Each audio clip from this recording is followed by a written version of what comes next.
আসসালামু আলাইকুম। শুরু হয়ে গেল গাইবান্ধা ভূত এফএম। সাথে আছে আমি নয়ন এবং আমার সাথে যুক্ত আছে এমডি সজীব, আমার সাথে যুক্ত আছে এমডি ফিরদাউস এবং আমার সাথে যুক্ত আছে এমডি জয় প্রধান। তো প্রিয় লিসেনার্স, আজকে আমাদের সাথে আমাদের মঞ্চে এসে যোগদান করেছে দুইটা বন্ধু। একজনের নাম লিওন প্রধান, তো আরেকজন আরিফুল। তারা দুদিন ধরে আমাদের সাথে যুক্ত হওয়ার চেষ্টা করতেছে, তো পরিশেষে আজকে যুক্ত হয়ে গেল। তো প্রিয় লিসেনার্স, আজকের কথা বলাবো না, সরাসরি গল্পে যাব।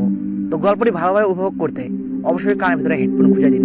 তো গল্পের শুরুতেই বলতেছি, আজকে আমরা এমন একটি প্লেসে জয়েন হয়েছি সবাই মিলে। তো প্লেসটি অনেক ভয়ঙ্কর এবং হন্টেড। আমরা স্টুডিওতে স্টোরি করতে চাইছিলাম, তো পরিশেষে আমরা সিদ্ধান্ত নিলাম যে এমন একটি প্লেসে ঘটনাটি বলবো যেখানে কিনা আমরা সবাই ভয় পাবো বা একটা প্রাকৃতিক ফিল আসবে। তো আপনারা হয়তো ব্যাকগ্রাউন্ড সাউন্ডে অথবা আমাদের পাশে থেকে অনেক শব্দ পাইতেছেন, ঝিঝি পোকা অথবা ব্যাঙের ডাক, অনেক রকম শব্দ পাইতেছেন। তো যাই হোক, আজকাল কথা বলবো না, সরাসরি আমার গল্প দিয়ে শুরু করবো। পরিশেষে আমরা আমাদের অতিথির কাছে চলে যাব। তো আমি যে ঘটনাটি শেয়ার করতেছি, এটা ডিপ্লোমা কেন্দ্রিক একটি ঘটনা। তো তখন আমার এক বাড়ির পাশে এক কাকা ডিপ্লোমাতে পড়াশোনা করতে গেছে।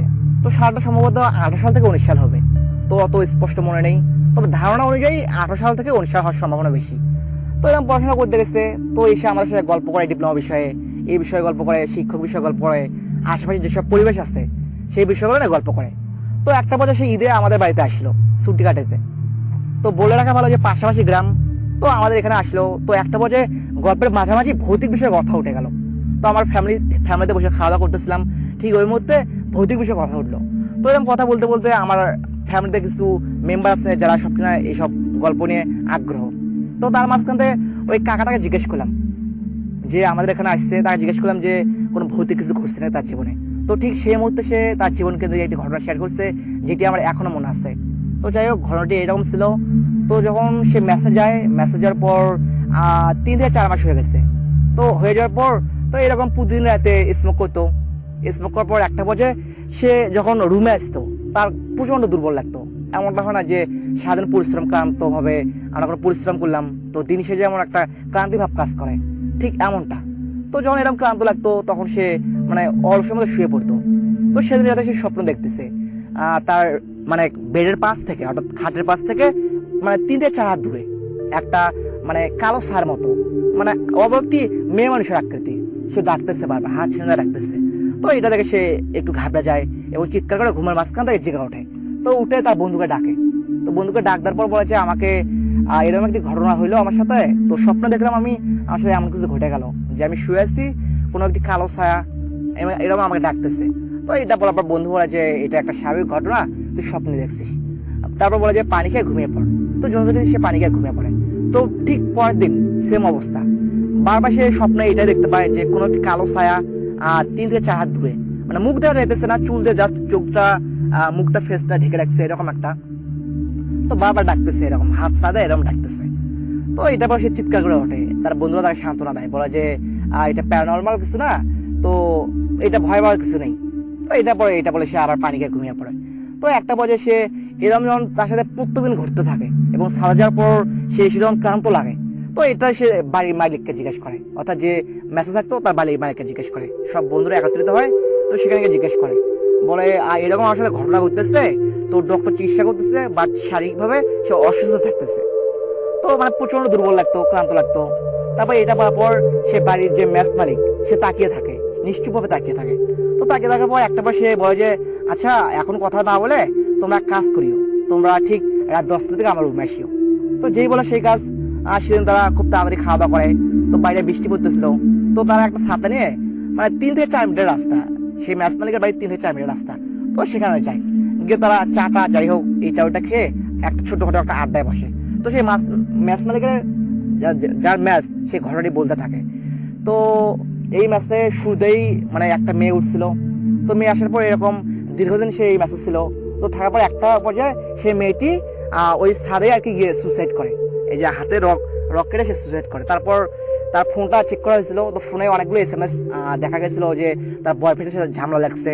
তো অনেক রকম বিষয় এরকম কথা কাটাকাটি হওয়ার পর তো এরকম একটা পর্যায়ে সে বলে যে আমি তো সুসাইড করবো। তো ছেলেটি ফান হিসেবে নেয় বিষয়টিকে।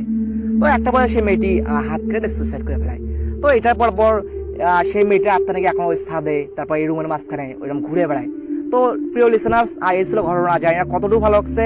যদি আপনাদের একটু ভালো লাগে থাকে অবশ্যই আমাদের কমেন্ট বক্সে জানান।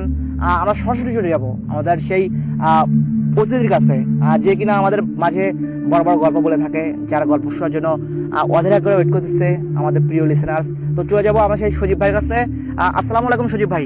ওয়ালাইকুম আসসালাম নয়ন ভাই, আপনি ভালো আছেন? এই তো আমি ভালো আছি। কি অবস্থা আপনার? এই তো আলহামদুলিল্লাহ ভালো ভাই। এই তো আমি আলহামদুলিল্লাহ ভালো আছি।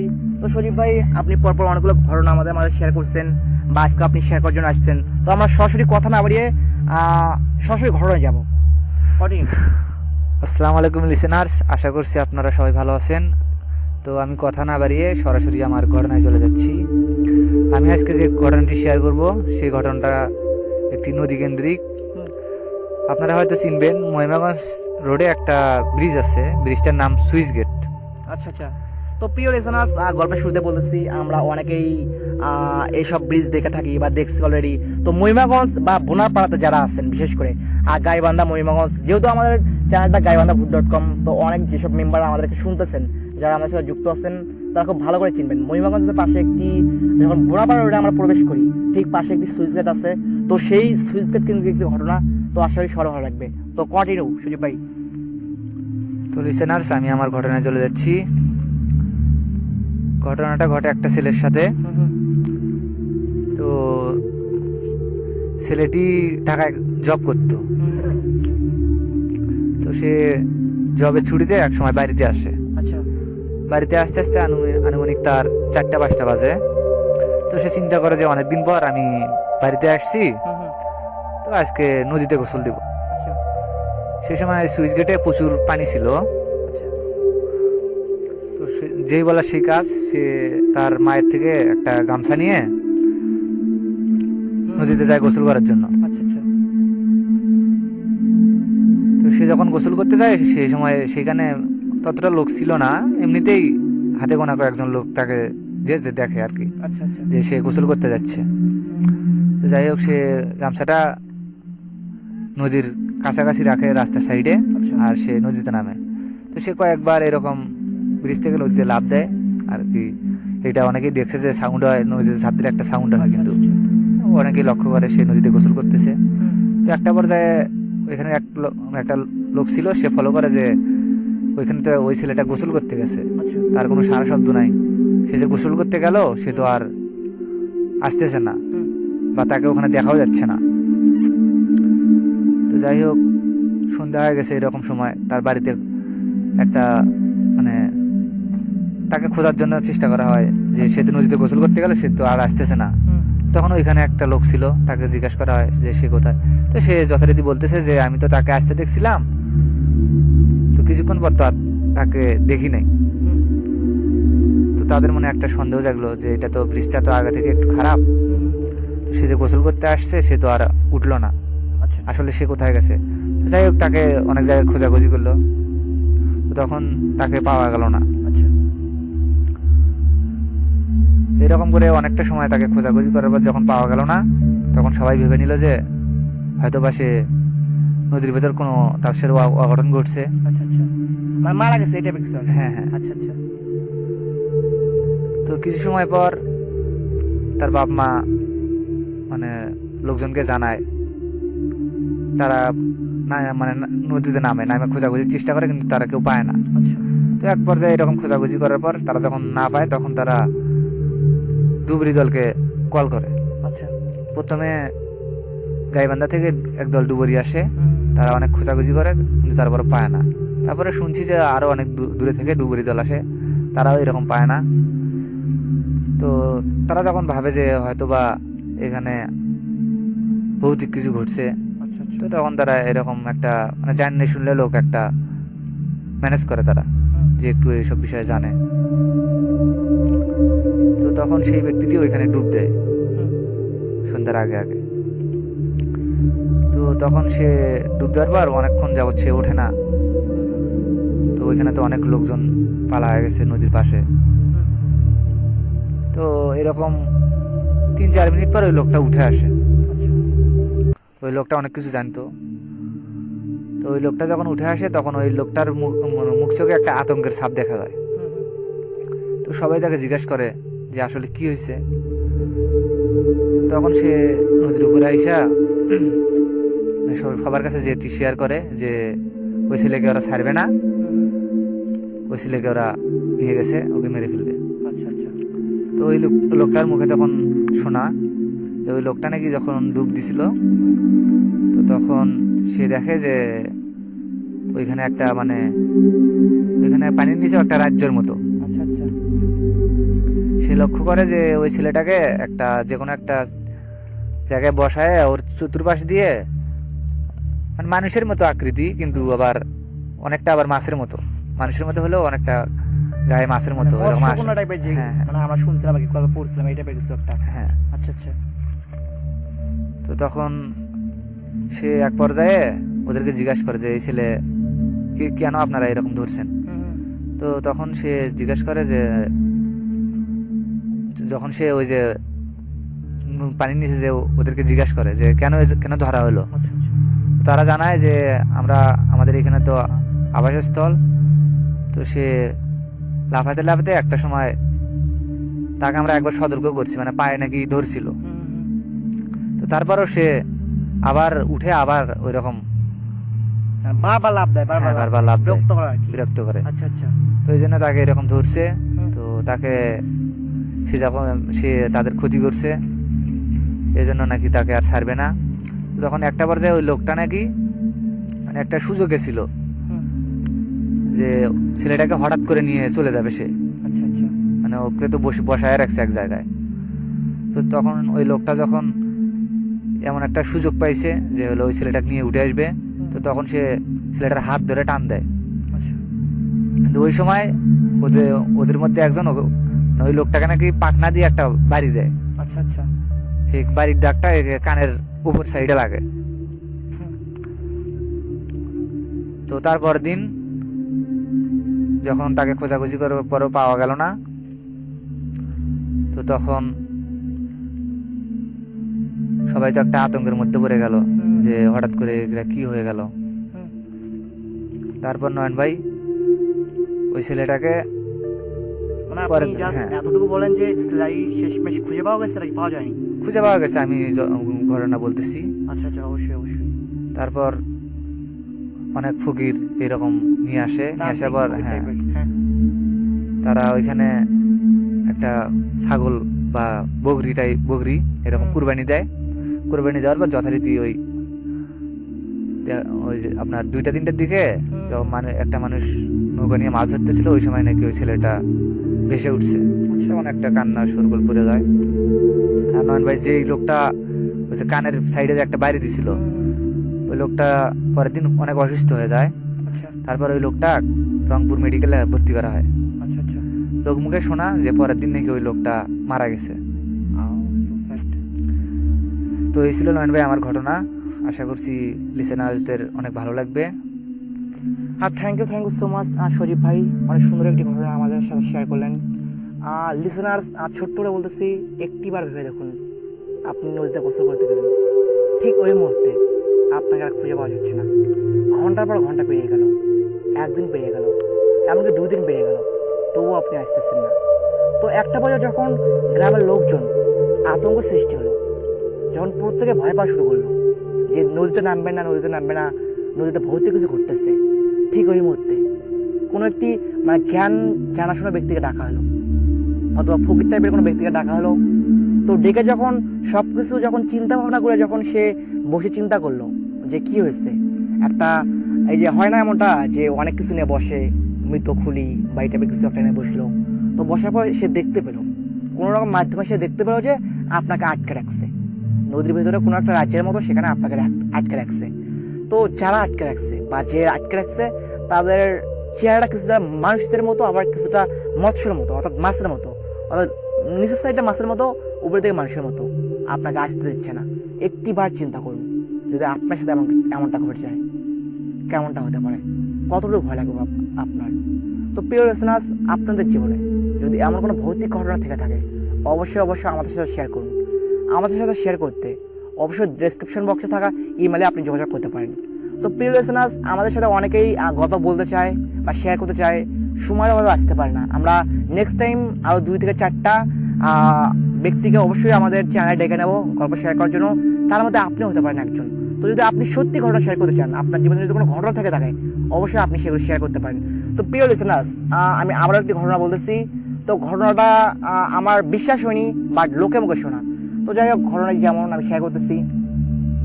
তো এই ঘটনা অনেক আগে ছোট্টবেলা থেকে শোনা একটি ঘটনা।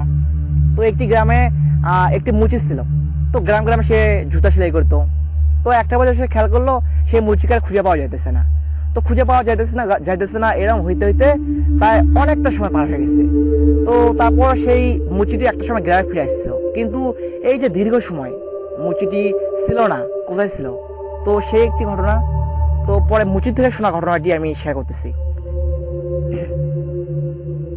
তো সেদিন ছিল বর্ষাকাল। মুচি নাকি একটি বারান্দায় শুয়েছিল, কারণ আপনারা সবাই জানেন তাদের ঘর বাড়ি খুব কমই থাকে, এ বাড়িতে ও বাড়ি থেকে আশ্রয় না থাকে অথবা কোনো কুটিরে থাকে। তো একটা বেলা সে মুচি নাকি সেখানে ঘুমার পর সেখানে একটা লোক এসে তাকে ডেকে নিয়ে যায়, বলে যে ভাই আমাকে তো জুতা সেলাই করতে হবে, তো আপনি একটু আসবেন প্লিজ। তো এটা বলার পর তখন রাত কয়টা বাজে তার খেয়াল নেই, জ্যোৎস্না রাত্রি ছিল। তো একটা বাজে সে তাকে ডেকে নিয়ে একটি বিশাল বড় একটি পাথরের মাঝখানে নিয়ে যায়, অর্থাৎ চারপাশে যে গাছগাছালি এরকম কিচ্ছু নেই, জাস্ট ধানের ক্ষেত, একটা পর একটা ধানের ক্ষেত। তো এটা নিয়ে যাওয়ার পর সেখানে একটা ছোট্ট মেশিনের ঘর আছে। তো সেখানে মানে সেই মেশিনের মধ্যে প্রবেশ করে। তো মুচিটা যেভাবে বলছে, প্রবেশ করার পর নাকি সে বুঝতে পারলো যে সেটাকে আর ওখানে নেই, অর্থাৎ সে ঘরের ভিতরে নেই, সে অন্য কোথাও আছে। তো এটা পর সে খেয়াল করলো যে তার সামনে অদ্ভুত কিছু মানুষ, সব কালো টাইপের আর লম্বা টাইপের মানুষ ছিল। তো একটা মানে তাদের কথা কারো কথা বুঝতেছে না। যে ব্যক্তি তাকে ডেকে নিয়ে গেছে সে ব্যক্তি শুধু বুঝতেছিল। তো তারপর যাওয়ার পর এই বাড়িতে নিয়ে যায়, মানে অর্থাৎ যে লোকটি তাকে ডেকে নিয়ে যায় সে লোকটি প্রত্যেকটা বাড়িতে নিয়ে যায়, এ বাড়িতে নিয়ে যায়, আবার ও বাড়িতে নিয়ে যায়, পাশের বাড়িতে নিয়ে যায়। তো সবাই জুতা সেলাই করে। তো এরকম করতে করতে 4 থেকে 5 ঘন্টা যখন পেরিয়ে গেছে, তখন সে মুচিটি বলছে ভাই অনেকক্ষণ সময় পার হয়ে গেল, তো আমাকে বাড়িতে পৌঁছে দাও। তো যেই বলে সেই কাজ। তো তার কাছে কিছু টাকা ছিল। তো সেই লোকগুলো তাকে অনেকগুলো টাকা দেয়, বলা যায় এটা নিয়ে যাতে সে চলে যায়। তো আবার তাকে বলে চোখ বন্ধ করতে, সে চোখ বন্ধ করে। তো একটা বেলা সে খেয়াল করে যে ওই যে মেশিনের পার্টি ছিল, ওটা ছোট্ট একটি কুঠির মেশিনে ঘেরা এটা একটা। তো ওই প্লেসে সে দাঁড়িয়ে আছে। তো দেখা যায় তখন সূর্য প্রায় মাথার উপরে আসছে এরকম। তো সে হাঁটতে হাঁটতে তার গ্রামে যায়, কিন্তু সে গ্রামে যাওয়ার পথে অদ্ভুত কিছু দৃশ্য মানে পরিবর্তন দেখতে পায়। দেখে যেখানে একটি কাঠের একটি পুল ছিল অথবা বাঁশের একটি সাঁকো ছিল, সেটি পরিবর্তন হয়ে একটা ওখানে সুন্দর একটি ইটের ব্রিজ তৈরি হয়েছে, অর্থাৎ সুন্দরভাবে পাকা বানানো একটি ব্রিজ তৈরি হয়েছে। তো সেটার উপরে পার হয়। তো সে বুঝতে পারতেছে না সে তার গ্রামে আছে নাকি অন্য কোথাও আছে। তো একটা সে এগিয়ে যাওয়ার পর তার পাশে যখন কুড়াঘর ছিল, তো দেখা যায় সেই কুড়াঘর আর কুড়াঘর নেই, সবগুলো পাকা দালান হয়ে গেছে, কোথাও আবার 2-3 তলা হয়ে গেছে এরকম। তো সে একটু অদ্ভুতভাবে দেখতে থাকে, যেমন একটা পাগল হঠাৎ করে একটি প্লেসে গেলে যেমন ভাবে তাকিয়ে থাকে চারদিক, তো তার হাবভাব এমনটা হয়, সে চারপাশে তাকিয়ে থাকে। তো একটা বেশ এগিয়ে যায়। তো এগিয়ে দেখতে পায় তার বাড়িটা যেখানে ছিল সেখানে বিশাল বড় একটি অট্টালিকা। তো সেখানে যাওয়ার পর মানে খোঁজ করে, তার স্ত্রী বাচ্চা খোঁজ করে। তো খোঁজ করার পর সে দেখতে পেল তার স্ত্রী বাচ্চা যেমন ঠিক তেমনটাই আছে, কিন্তু তার স্ত্রী বাচ্চা তাকে দেখতে পাচ্ছে না, চিনতে পারতেছে না। তো চিনতে পারে না। এটার পর তারা অনেক ভয় পেয়ে যায়, বলে কে আপনি এখানে কেন আসছেন? তো এটার পর সে বলে যে আমি তোমার স্বামী, অর্থাৎ ওই মহিলাটাকে বলে আমি তোমার স্বামী। কিন্তু মহিলাটা বিশ্বাস করে না, আপনি পাগল নাকি, আমার স্বামী তো প্রায় 18 বছর আগে মারা গেছে। তো এটা যখনই সে শুনতে পায় সে তার মাথায় যেন বাজ ভেঙে পড়ে। 18 বছর আগে মারা গেছে মানে সে বিশ্বাস করে না। তো সে দৌড়ে রুমের ভিতরে যায়। রুমের ভিতরে একটা আয়না ছিল, তো সে আয়নার সামনে গিয়ে দাঁড়ায়। তো যখন সে আয়নার সামনে গিয়ে দাঁড়ায়, ঠিক তখনই সে অদ্ভুতভাবে তাকিয়ে থাকে আয়নার দিকে। এটা সে কাকে দেখতেছে? চুলদাড়ি প্রায় 1 হাতের মতো, তার মুখে সাদা পাকা দাড়ি। সে আয়নার মধ্যে যাকে দেখতে পাচ্ছে মোটেও তার মনে হচ্ছে না সে ওই লোকটি না। তো এটার পর সে অনেক ভয় পেয়ে যায়, কারণ তারা বুঝতে বাকি রইল না। জাস্ট একটা রাতে মাঝখানে, 4টা ঘন্টার মাঝখানে তার জীবনে প্রায় 18টি বছর পার হয়ে গেছে। তো প্রিয় শ্রোতা বিন্দু, আপনারা একটিবার চিন্তা করুন, আপনারা কোথাও ঘুরতে গেছেন, ঘুরতে যাওয়ার পর আপনারা বাড়িতে ফিরে আসলেন, ঠিক ওই মধ্যে দেখতে পেলেন আপনার যে ছোট্ট বাচ্চা অথবা আপনার আব্বু আম্মু এরা মানে অনেক বৃদ্ধ হয়ে গেছে, তাদের চুল পেকে গেছে। আপনি একটু উল্টাভাবে চিন্তা করুন, তারা সবাই বৃদ্ধ হয়ে গেছে, অথচ আপনি যেমনটা ছিলেন, আপনার বয়স প্রায় 20 বছর বা 22 বছরের মতো ছিল, ঠিক তেমনটাই আসছে, কিন্তু আপনার বাবার বয়স যেখানে 30 থেকে 35 হওয়ার কথা, সেখানে আপনার বাবার বয়স প্রায় 80 থেকে 86 বছর হয়ে গেছে। সে হাঁটতে পারতেছে না, এমন একটা পর্যায়ে গেছে। তো একটি বার ভেবে দেখুন, একটি রাতের মাঝখানে এত কিছু ঘটে যাওয়া, তো কেমন একটা অদ্ভুত ঘটনা না? তো এই ঘটনা আমি শুনছিলাম অনেক ছোট্টবেলায়, তো আমি ঘটনাটি বিশ্বাস করি না। এই যে এমন কিছু ঘটনা আছে না যেগুলো শুনলে মনে হয় না যে বিশ্বাস করার মতো না। তো আমার জীবনে এই ঘটনাটি আমার একটি ঘটনা। তো অনেকদিন পর ঘটনাটি মনে পড়লো, এই জন্য আপনাদের সাথে শেয়ার করলাম। যদি আপনাদের মাঝে এমন কোনো ঘটনা থাকে অবশ্যই অবশ্যই শেয়ার করবেন। তো আমরা সেই ঘটনাটি অবশ্যই চ্যানেলে প্রকাশ করব। তো প্রিয় লিসেনার্স, যদি আপনারা আমাদের স্টোরি বলার জন্য স্টুডিওতে আসেন, অবশ্যই তা জানাবেন, আমরা আপনাকে সাদরে গ্রহণ করব। তো প্রিয় লিসেনার্স, আমরা চলে যাবো সরাসরি আমাদের প্রথম অতিথির কাছে, যে কিনা অনেক কথা ওয়েট করতেছে গল্প শোনার জন্য। আসসালামু আলাইকুম। ওয়ালাইকুম আসসালাম। আচ্ছা লিওন, তুমি অনেক দূর থেকে আসছো, আমাদের সাথে একটি ভৌতিক ঘটনা শেয়ার করার জন্য আসছো। তো আমরা আর কথা বলবো না, রাত অলরেডি অনেকটা হয়ে গেছে। তো সরাসরি আমরা ঘটনায় যাব। তো ঘটনার পূর্বে অবশ্যই তোমার পরিচয় এবং নামটা বলে তো ঘটনাটি শুরু করো। আমার নাম মোহাম্মদ লিওন প্রধান। আমার বাসা হচ্ছে গাইবান্ধাতেই, থানাপাড়া। আমি হচ্ছে সাধারণত পলাশবাড়ি থাকি, আচ্ছা আচ্ছা। ওখানে মেসে থাকি। তো থাকার পর আমি একদিন আমার এক বন্ধু ডাকলো উল্লাসনতলা গ্রামে। আচ্ছা তো তো আমি বললাম যে হচ্ছে আমি সামনে শনিবারে যাচ্ছি। তো শনিবার আসলো। তো আসার পর আমার এক বন্ধু নিলাম, গাইবান্ধারই বন্ধু, আচ্ছা নাম আরিয়ান। আচ্ছা সাথে একটা মানে রিক্সা, অটো রিক্সা এগুলো না, সাধারণত আমরা বাইক নিয়ে চলে আসলাম। আসার পর গাইবান্ধা জেলার সাগাড়া থানার উল্লেখনতলা গ্রামে। আচ্ছা আচ্ছা। তো সেখানে একটা বাজার আছে বেশ বড়, ব্রিজের নিচে। তো ওখানে আমার মানে যে যার সাথে দেখা করে আসছি, দেখা করার জন্য আসছি, তো তারে আসতে একটু লেট হচ্ছে আর কি। আচ্ছা আসার পর তো আমি ওকে বললাম যে লেট যখন হচ্ছে তুই, আমাকে বললো তাহলে 2টা সিগারেট নিই আর কি। ঠিক আছে নে। ওর সিগারেট নিয়ে আসলাম সরাসরি ঈদগাহ মাঠে। উল্লাসনতলা ঈদগাহ মাঠের আছে, ওই ঈদগাহ মাঠে আসলাম। তো আমরা আসার পর যখন আমরা সিগারেটটা লাগাবো, এই মুহূর্তেই ম্যাচটা আমরা ভুলেই রাখে আসছি, আচ্ছা আচ্ছা। আমরা নিয়ে আসি নাই আর কি। পরে আমি নিজে একাই গেলাম। পরে ম্যাচটা আনার পর বসলাম আবার মানে ঈদগাহের মাঠে আর কি। ঈদগাহ মাঠে। আচ্ছা আচ্ছা। এখন একটা ইয়ে আছে দেওয়ালের মতো আর কি, ছোট, ওখানে বসার অবস্থান আছে তো আর কি। তখন রাত কয়টা বাজে আনুমানিক? রাত না, ওটা হচ্ছে ঠিক সন্ধ্যায়, ও আচ্ছা আচ্ছা। সন্ধ্যায় আজানের টাইম। তো আসলাম, আসার পরে ওকে দিলাম সিগারেট লাগা, মেশিনে লাগালো একটা। সেই মধ্যে ও যখন লাগালো ম্যাচটা লাগানোর পর আমি আমারটা একটু বললাম যে তুই তোরটা লাগা, ওটা 2টা মিলে শেয়ার করে খাবো বলা। আচ্ছা আচ্ছা। তো আমারটা আমি রেখে দিলাম। দেওয়ার পর এখন লাগালো অর্ধেক সিগারেট, আস্তে আস্তে শেষের পথে আর কি। তার মধ্যে আমাকে দিল ওই সিগারেটটা। তারপর আমি একটা টান মারার পর দেখি একটা মানে আমার চোখ সরাসরি চলে গেল একটা মানে ঈদগাহ মাঠের ভিতরে একটা বড় একটা গাছ আছে আর কি, বট গাছের মতো। তো প্রিয় লিসেনার্স, যারা এখন আমাদের সাথে যুক্ত আছেন বা যারা এখন আমাদের শুনতেছেন, অবশ্যই যারা উল্লেখনতলা, অবশ্যই যারা আসছেন কখনো, তারা যেখানে উল্লেখনতলা একটি ঈদগাহ মাঠ আছে, তো মাঠের ঠিক মাঝখানে একটি বিশাল বড় বট গাছ আছে। তো প্রিয় লিসেনার্স, এখন আপনারা যারা আমাদেরকে শুনতেছেন, যারা আমার সাথে যুক্ত আছেন, তাদেরকে বলতেছি উল্লেখনতলা একটি বিশাল বড় ব্রিজ আছে। তো ব্রিজ থেকে ঠিক দক্ষিণে প্রায় 2 থেকে 3 মিটার একটি পথ। তো সেই পথটা অতিক্রম করলে একটি ঈদগাহ মাঠ পাওয়া যায়, বিশাল বড় একটি ঈদগাহ মাঠ। তো সেই ঈদগাহ মাঠের মাঝখানে বিশাল বড় একটি বট গাছ আছে। তো আপনারা চাইলে আমরা সেই পিকটি শেয়ার করতে পারি। তো সেই বট গাছটা বিষয় একটা ঘটনা আছে, তো অন্য একটা সময় ওই ঘটনাটি শেয়ার করবো আমরা। তো বিশাল বড় একটি বট গাছ, যদি আপনারা দেখতে চান অবশ্যই অবশ্যই আমার সাথে যোগাযোগ রাখবেন, আমরা বট গাছটি দেখানোর চেষ্টা করবো। তো লিওন সরাসরি ঘটনা যাচ্ছে, আবারও ব্যাক করতেছি। তো ওই যে বট গাছ, একটি বট গাছ দেখতে পারেন, তো সেখান থেকে তো বট গাছের দিক তাকানোর সাথেই আমি একটা সাদা একটা কাপড়ের মতো দেখতে পেলাম। আচ্ছা আচ্ছা। তো দেখার পর আমি আশ্চর্য হয়ে গেলাম। তো আমি বন্ধু বললাম, যে আরেকজনকে বললাম যে দেখতে দোস্তটা কি। ওই করছে কই আমি তো দেখতেছি না। আচ্ছা আচ্ছা। আমি তাহলে দেখতেছি কেন। ওই করছে দেখ তুই দেখবি ভালো করে কি ওটা। তো আমি যখন দেখলাম, দেখার সাদা জিনিসটা আবার মাথার মতো কিছুই নাই, মানে একটা মানুষের মতো রূপ নেবে না, সে রূপটাও নেই। পরে আমি তাকানোর মানে কিছুক্ষণ তাকালাম, তাকানোর পর দেখি মানে শুধু দুইটা চোখ দেখা যাচ্ছে, আচ্ছা। মানে বড় বড় আর কি। হুম। দেখার পর কিছুক্ষণ ঠিক সেই টাইম দেখার, চোখ দুটো দেখার পর 5 সেকেন্ডের মধ্যেই দেখি জিনিসটা উধাও হয়ে গেল। হুম। আমি ভাবতে শুরু করলাম কি হলো এটা।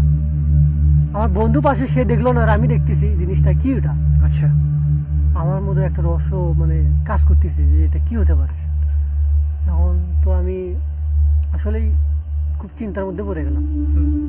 তো তারপর বিড়িটা বলতে সিগারেট আর কি, হুম। সিগারেটটা আমি ফেলে দিলাম। আচ্ছা। ফেলে দিয়েই ডিরেক্ট ওখান থেকে গাড়িটা স্টার্ট করে চলে গেলাম ব্রিজের উপরে, ডাইরেক্ট ব্রিজের উপরে চলে গেলাম সন্ধ্যায়। হুম। তো সে টাইমটা আসলে সন্ধ্যার দিক, একদম ঠিক আজানের টাইম। আচ্ছা।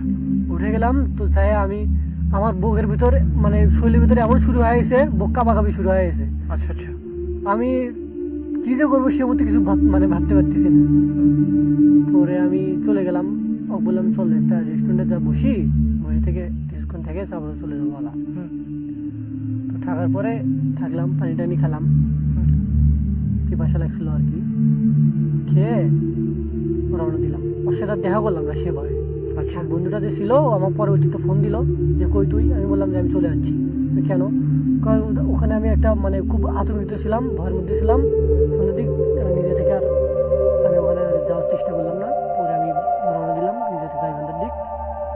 আমি আমার নিজের বাসা স্থানে ফিরে আসলাম, গাড়ির দিক রওনা দিয়ে চলে আসলাম। ঘটনাটা এই পর্যন্তই। Thank you so much Leon, অসংখ্য ধন্যবাদ। অনেক সুন্দর করে ঘটনাটি খুঁজতে বলছেন। তো প্রিয় লিসেনার্স, আপনার একটিবার চিন্তা করুন, আপনি কোনো একটি প্লেসে গেছেন, সেখানে বিশাল বড় একটি বটগাছ, তো আপনার সাথে বন্ধু আছে, তো হঠাৎ আপনার খেলোয়াড় যে আপনার পাশে কি যেন অদ্ভুত একটু দাঁড়িয়ে আছে, তো আপনি মানে ফোনে ফ্লাশ জ্বালালেন, তো দেখতে পেলেন সাদা কাপড় পরে কোনো অদ্ভুত কিছু দাঁড়িয়ে আছে, যেটা জাস্ট 2 থেকে 3 সেকেন্ডের মধ্যে আপনার সামনে উধাও হয়ে যায়। তো এই যে 2-3 সেকেন্ডের ব্যবধান বা আপনার চোখের কোনো এমন কিছু ঘটছে যেটা কিনা আপনার চোখের পলক পড়লে যেমনটা ঘটে আর কি, যে অস্বাভাবিক কিছু, এইটা কি, এইটা অস্বাভাবিক কিছু নাকি ভৌতিক কোনো কিছু। তো যদিও আপনাদের মনে বা আপনার সাথে এমন কিছু ঘটনা ঘটে, কেমনটা লাগতে পারে, মানে কতটা ভয়ানক হতে পারে সেই ঘটনাটি। তো প্রিয় লিসেনার্স, অবশ্যই লিওনকে থ্যাংক ইউ সো মাচ এত সুন্দর একটি ঘটনা শেয়ার করার জন্য। তো আপনারা যদি আমাদের সাথে যোগাযোগ করতে চান, ঘটনা শেয়ার করতে চান, লিওনের মধ্যে চলে আসুন আমাদের স্টুডিওতে, আমরা আপনাকে সাদরে গ্রহণ করব। তো চলে যাচ্ছে আমাদের সেই প্রিয় গল্পপ্রিয় ব্যক্তির কাছে, যে কিনা অলরেডি একটা গল্প শেয়ার করছে আমাদের মাঝে, সজীবের কাছে। সজীব, আমরা ব্যাক করলাম তো আপনার কাছে। তো আমি এই মুহূর্তে যে গল্পটা শেয়ার করতে চাইতেছি আপনাদের সাথে, সেই গল্পটি মূলত ব্ল্যাক ম্যাজিক কেন্দ্রিক। আচ্ছা। তো আমি কিছু বিবরণ দিয়ে নেই। ঘটনাটি মূলত পাঠানপাড়া নামে একটা গ্রামের একটি ঘটনা। তো ওই গ্রামে একটি লোক ছিল, নাম ছিল আজাদুল। আচ্ছা। তো সম্পর্কে সে আমার মামা হইতো, আপনারা হয়তো বা চিনবেন অনেকেই। তো তার ছিল 2টা বউ, মানে প্রথমে একটা বিয়ে করে, বিয়ে করার পর ওইটাকে ছেড়ে দেয়, ছেড়ে দিয়ে আর একটা বিয়ে করে। তো যখন সে বিয়ে করে তখন তার বড় বউ একটু রাগান্বিত ছিল, মানে একটা মেয়ে তো আর চায় না যে সে তার স্বামী আর একটা দ্বিতীয় বিয়ে করুক, তাই না? যাই হোক, ওই মেয়েটি তাকে ডিভোর্স দিয়ে ঢাকায় যায়। আচ্ছা। ঢাকায় যায় সে তার স্বামীর জন্য একটা ব্ল্যাক ম্যাজিক করে। মানে কালো জাদু আর কি। হ্যাঁ হ্যাঁ, কালো জাদু। তো এইটার পর তার স্বামী দিন দিন কেমন জানি অসুস্থ হয়ে যাচ্ছিল,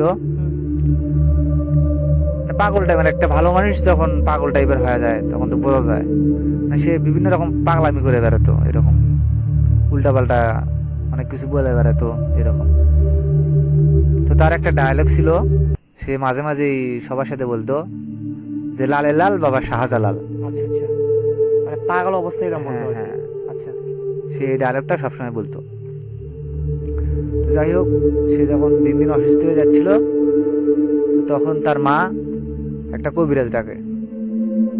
কবিরাজ ডাইকা তার মা তাকে ভালো করার চেষ্টা করে। তো সে একটা মহিলা কবিরাজ আসছে সেদিন তার বাসায়। তো আসার পর সে বিকালবেলা তার চিকিৎসা শুরু করে। তো সেই মহিলাটি জানতে পারে যে তার বড় বউ এক ব্ল্যাক ম্যাজিক করছে। ব্ল্যাক ম্যাজিক করে, ব্ল্যাক ম্যাজিকের জন্য কিন্তু নয়ন ভাই কিছু পোটলা দরকার হয়। দেখা যায় যে কোনো পুতুল বা বিভিন্ন কিছু এরকম মানে চুল, হ্যাঁ। তারপর আবার নখ, তারপর আবার গামছার সেরা কিছু অংশ, এরকম এরকমটা আর কি লাগে। হ্যাঁ, এরকম ওগুলা পোটলা করে একটা পুকুরের ভিতর ফেলায় যায়। তার বাড়ির পাশে একটা পুকুর ছিল মসজিদের সামনে। তো সেই রকম পোটলাটা মানে পুকুরের ভিতর ফালাই দিয়ে যায়। তো সে মহিলা কবিরাজ সেগুলা উদ্ধার করে যথারীতি। তো তারপর সে ওগুলা খুলে গ্রামের সবাইকে মানে দেখায়। তো তারপর নয়ন ভাই সে যখন ওই মহিলা কবিরাজটা এসে তার চিকিৎসা করতেছিল তখন তো ওই মহিলাটা যে কবিরাজটা আসছিল উনি পোটলাটা খুলে গ্রামের সবাইকে দেখায়। তো আমরা সবাই দেখি যে বিভিন্ন উপকরণের ভিতর রাখা, যেমন মানে চুল। শরীফ, আপনি এটা নিশ্চয় দেখছেন? হ্যাঁ হ্যাঁ। আচ্ছা আচ্ছা। তো তারপর তার যখন চিকিৎসা করতে থাকে ওই মহিলাটা, দিন দিন তার একটু উন্নতি হতে থাকে। তো আমরা সবাই ভাবি যে ভালো হয়ে গেছে হয়তো। তো তারপর থেকে তার ভিতর থেকে পাগলামি ভাবটা একটু একটু করে যাইতে শুরু করে। মানে পুরোটা ভালো না হইলেও একটু মানে স্বাভাবিক হওয়ার মতো একটু এরকম। তো এরকম করে 2-3 বছর কেটে যায়, সে মোটামুটি স্বাভাবিকের মাঝে চলে আসে। তারপর মানে সামনে রোজা ছিল। তো আমরা যথারীতি সবাই মানে ইফতার করে খাওয়া দাওয়া করে শুয়ে পড়ি। দিনটি ছিল বৃষ্টির দিন। তো আমরা হঠাৎ রাত্রেবেলা শুনতে পাই যে আজদুল নামের সেই ব্যক্তিটি মারা গেছে। আচ্ছা আচ্ছা। তো আমি সেটাতে চিন্তা ভাবনা করি যে দেখতে যাব। পরে আবার মানে একটু ভয়ের কারণে আমি আর দেখতে যাই না যে ফাঁস দিয়ে মরছে। তো নয়ন ভাই এই ছিল আমার ঘটনা। আর থ্যাংক ইউ সো মাচ সজীব ভাই, এত সুন্দর একটি ঘটনা শেয়ার করার জন্য। এটি বাস্তব একটি ঘটনা। তো এটি পাঠানপাড়ায় ঘুরে যাওয়ার একটি ঘটনা। তো এই ঘটনা এখানে শেষ ছিল না। এই ঘটনার সাথে আমিও রিলেটেড ছিলাম, অর্থাৎ এই ঘটনা আমার সম্মুখে ঘটে গেছে। তো এই ঘটনা যখন ঘটছে তো সেখানে কিছু ব্যক্তি ছিল। তো পাঠানপাড়া গ্রামে তাদের বাড়ি ছিল বা এখনো আছে। তো তাদের মাঝখানে মিজানুল আছে, তো তাদের মাঝখানে ওয়াসিম আছে, তাদের মাঝে ছিল এমডি আপেল, তো সজীব শামিম ছিল সম্ভবত, তাই না? আর শামিম ছিল, তারপর জাহিদ ছিল, আর রাজু নামের একটি ছিল, ও যে ওপাশ থেকে মসজিদের ওপাশ থেকে বাড়ি। এলাকার মোটামুটি সবাই। তো কবির নামে একটি ছেলে ছিল। তো প্রায় 90% ছেলে, যখন আমরা ওই সময় আর কি একসাথে ঘোরাফেরা করতাম, আড্ডা দিতাম। তো রমজান মাস ছিল তখন। তো এরকম আমরা নামাজ পড়তে যেতাম। তো নামাজ পড়তে যেতাম তখন হালকা ঝিঝির বৃষ্টি হইতেছে। তো হুট করে চিৎকার পড়ে গেল, মানে আমরা যেখানে নামাজ পড়তেছিলাম মসজিদের পাশে, ওখানে চিৎকার পড়ে গেল। তো চিৎকার পড়ে গেল, একটা বাজে আমরা দৌড়ে আসি। তো দোকানদার ওয়াসিম ভাই যেখানে সবার আগে প্রথম ওই রুমে যায়, তো চারপাশে চিৎকারতে বেরিয়ে আসে। তো ওইটা বেরিয়ে যাওয়ার পর ওখানে আর কেউ প্রবেশ করে না। তো ওকে জিজ্ঞেস করা হয় যে আমি চিল্লালে কেন? তো ও বলতেছে তোরা কেউ লাশ দেখিস না। আমাদের এসে বলতেছে তোরা কেউ ভুলেও লাশ দেখিস না। তো প্রিয় লিসনার্স, একটা করে ভেবে দেখুন, তো কোন একটি ব্যক্তি একটি রুমে গেল, তো বের হওয়ার আসার পর বলতেছে তোরা লাশ দেখিস না। তো অনেকে কৌতূহলী হলো। তো আমাদের মাঝে যারা যারা কৌতূহলী ছিল তারা প্রথমে ওই রুমটিতে প্রবেশ করে। তো বিভৎস চেহারা দেখতে পায় যে সে মৃত লাশটি ঝুলন্ত অবস্থায় ছিল, তার জিহ্বা অনেকটা বেড়েছিল, তাই না সজীব? হ্যাঁ ভাই, আমি যাইতে চাইছিলাম কিন্তু আমার মা নিষেধ করেছিল। হ্যাঁ, আর দেখিস না। তো অনেকটাই বের হয়েছিল। তো এটা দেখে আমিও সরাসরি দেখছি। তো ওখানে অনেক পিচ্ছে ছিল। আমরা যেখান থেকে ঘটনা দেখছি, তো আগে বলছে যে ঝেঝে বৃষ্টি ছিল। তো এই ঘটনার কিছুদিন পর তো সেদিন ঘটনা শেষ হয়ে যায়। তো তাকে কিন্তু এই যে বৃষ্টি মাঝখানে মারি দেওয়া হয়েছে। সবাই ছাতা নিয়ে গেছিল, এরকম বৃষ্টি মাঝখানে মাথা দেওয়া আর কি মারি দেওয়া হয়েছে। তো তখন টানা বৃষ্টি ছিল, কিছুদিন টানা বৃষ্টি ছিল। তো আমরা ওই যে মসজিদে যাইতাম নামাজ পড়তে, তারাবি সালাত পড়তে যেতাম বা ফজর নামাজ পড়তে যেতাম, আমরা কিন্তু ওই যে বাড়িটা ছিল, অর্থাৎ ছোট্ট একটি টিনের কুঠি ছিল, আমরা কিন্তু ভুলে ওই পাশে যেতাম না। আমরা বললাম যে ওখান থেকে ভুলে যদি হাঁটতে না ধরে, তো আমরা অনেকে রাস্তাটা একদম 2-4 মিনিট লাগতো, ওই প্লেসে ঘুরে যেতাম। আমরা ও সাইডে না যেতে ওই প্লেসে ঘুরে যেতাম। তো অনেকে আবার এরকম, তা আমরা এটা নিয়ে অনেক ভয় থাকতাম। আমরা এটা নিয়ে প্রায় মসজিদের মাঝখানে ভয় থাকতাম। অনেকে আছে যে মানে পিছনে দাঁড়াতে বলতো যাকে, ও দৌড়ে সামনে দাঁড়িত, মানে এমনটা ঘটছে কিন্তু। তো সজীবের সম্ভবত মনে আছে, মানে পিছনে দাঁড়ানোর কথা ছিল ওর, মানে শেষে আসছে কিন্তু ও ঠেলে গিয়ে সামনে ঢুকেছে। মানে যদি মানে ওখানে নাকি অদ্ভুত শব্দ শোনা যেত না, এমনটা লোকের মুখে শোনা গেছে। তো 2-4 দিন পরে নাকি ওই যে ঘরে মারা গেছে তো ওই ঘরের পাশে নাকি কান্নার শব্দ বা এরকম চিৎকার করতেছে, অনেকটাই স্বপ্নে দেখাইছে। তো এমন আর কি সবাই শুনতে পেতো। তো আমরা করতাম কি, ওই মুসলিম আমরা পিছনে কাতারে নামাজ না পড়ে যদি আমরা পিছনে কাতারে নামাজে দাঁড়াইতাম তো আমরা ভয়ে দৌড়ে গিয়ে সামনে কাতারে দাঁড়াতাম, মানে নামাজের ঠিক একটু আগে। আমরা ভয় থাকতাম সবসময়। তো প্রিয় লিসেনার্স, ঘটনা এখানে শেষ না, এরও কিছু বাকি অংশ আছে, তাই না সুদীপ? এই ঘটনার কিছু বাকি অংশ আছে যে ঘটনাগুলো আমরা শেয়ার করবো এখন। তো পরবর্তী একটা সময় যদি আমরা ভালো রেসপন্স পাই তো এই সত্য ঘটনার বাকি কিছু অংশ আমরা নেক্সট টাইম শেয়ার করব, যদি আপনাদের গল্পটা ভালো লেগে থাকে। যে বা যারা শুনতেছেন এখন আমাদেরকে, তো অনেকেই ঘটনা জানেন বা অনেকেই ঘটনা স্বয়ং নিজ চোখে দেখছেন। তো প্রিয় লিসেনার্স, এই ছিল ঘটনা। তো আমরা সরাসরি চলে যাবো আবারও লিওনের কাছে, যেখানে একটু আগে একটি ব্রডকাস্ট কেন্দ্রিক ঘটনা শেয়ার করছে। তো সরাসরি চলে যাচ্ছে আবার লিওনের কাছে। লিওন, আবার চলে যাচ্ছি আপনার কাছে। ধন্যবাদ আপনাকে আরেকটি ঘটনা বলার সুযোগ করে দেওয়ার আর জন্য। যথাযথ একটু শর্টকাটে বলবেন, কারণ রাত অনেকটা হয়ে গেছে আর আমরা একটু 100 প্লেসে আসছি। তো আমরা একটু প্লেস চেঞ্জ করছি।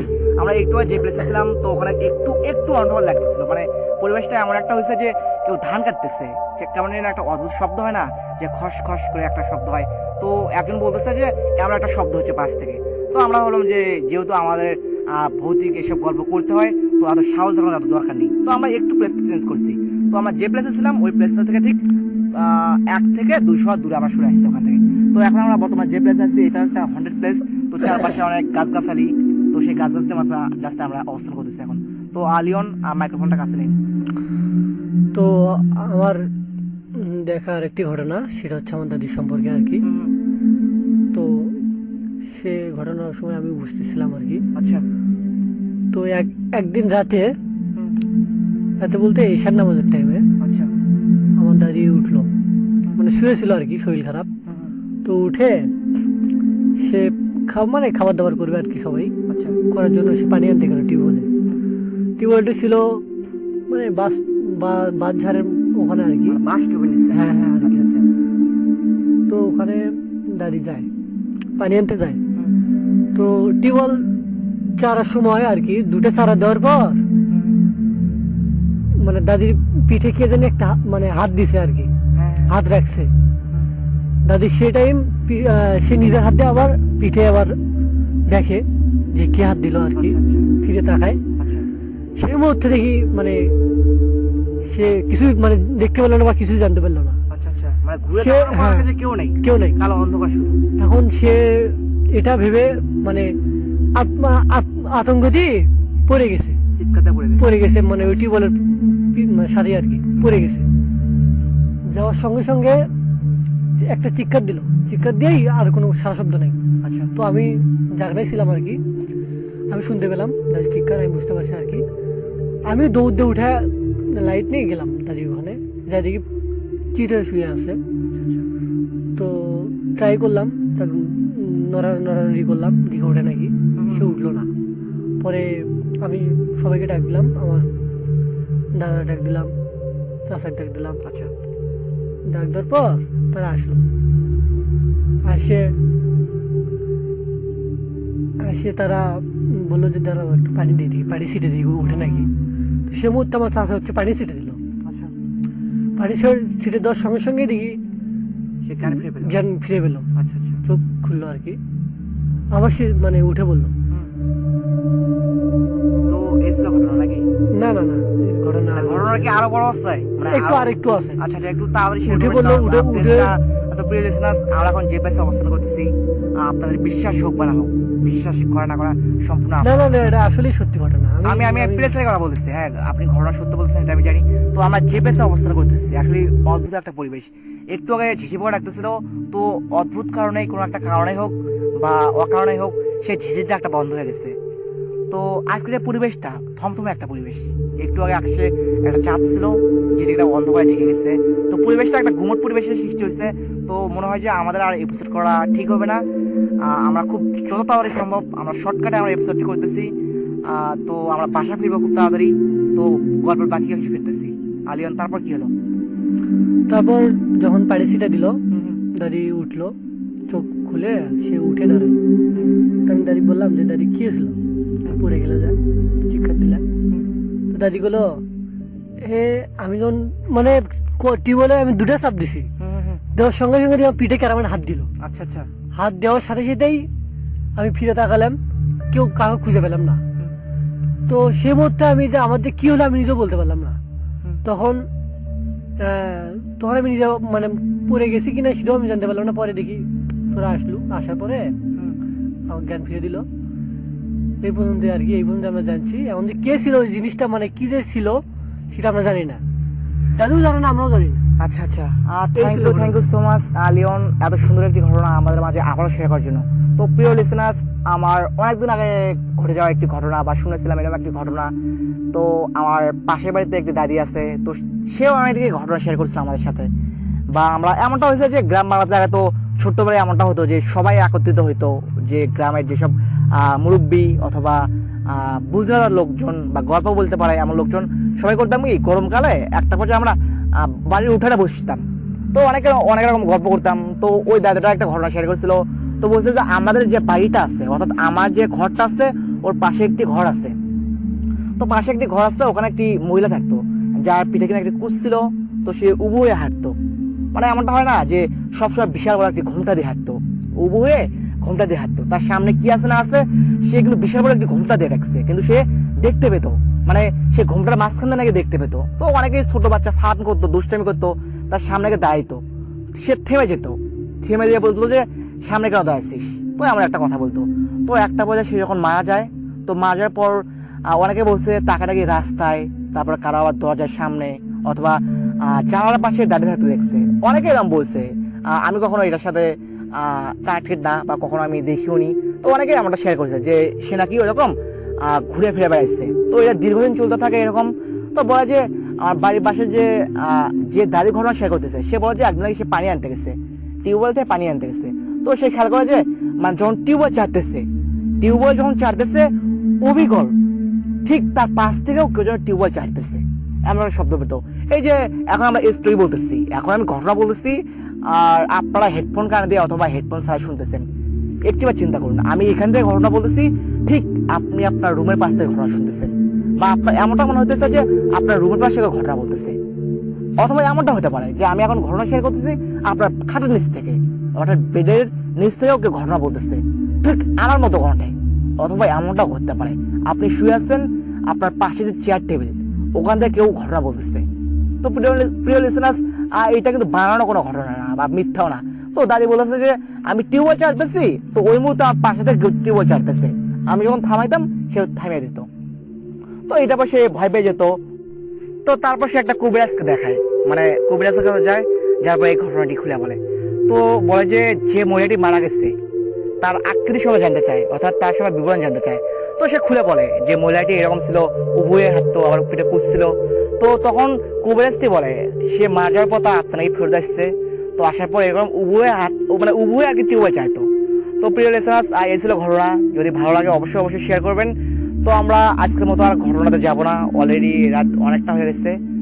তো আমরা যেসব হন্টেড প্লেসে অবস্থান করতেছি এখন, সেই প্লেস থেকে আমরা অবশ্যই বাসায় ফিরবো। তো প্রিয় লিসেনার্স, গল্প শেষ মুহূর্তে বলেছি, যদি আপনারা আমাদের স্টুডিওতে আসতে চান অবশ্যই আমাদেরকে জানাবেন। ডিসক্রিপশন বক্সে থাকা ইমেলে অবশ্যই আপনি ইমেল করতে পারেন, অথবা আপনার জীবনে ঘটে যাওয়া কোনো ভৌতিক ঘটনা থাকলে অবশ্যই তা আপনি SMS বক্সে সুন্দরভাবে লিখে ফেলুন আপনার ঘটনাটি। আমরা আপনার ঘটনাটি সুন্দরভাবে পড়ে শোনার চেষ্টা করবো।